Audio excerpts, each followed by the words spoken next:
Jesus didn't go to the cross so we could fill up auditoriums. Growing up in the church, so we're emphasizing average attendance and number of baptisms, which those are good. You want people in church, you want people baptized, but where's the real fruit? Where's the boots on the ground fruition of what Jesus called us to do? One of the things that God did, I feel like, during the pandemic in our church and nationally was He kind of pulled back the curtain on us. For us, it was 7 months. You can't go to church. Show me what your faith really is. And so as a pastor, going to church was the sole expression of their faith.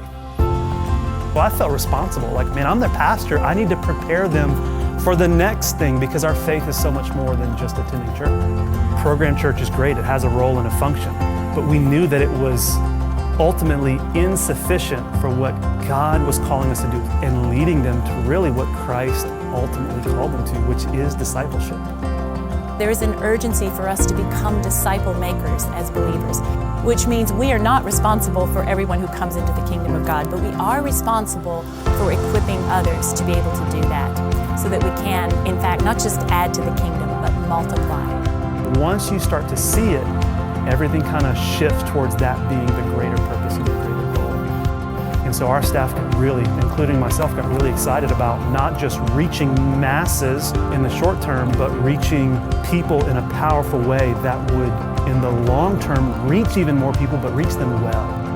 It's brought us back to the basics of why we're doing this. And we've been called into this role at this time for a purpose. It's challenged our thinking to adapt and change so that we can live out our mission, which is all about transforming lives for Christ. Future Church helped us see it and then put tools and a framework and a strategy behind pursuing that and seeing that come out in our church. You have to demonstrate value in the real world to people.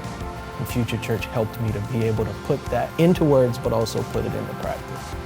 This is the time to take a risk. And this is the time really where it's almost safer to do it because nobody has an understanding of what's next. I believe that the Lord is saying to believers, okay, are you ready? Step out and do what the church is called to do.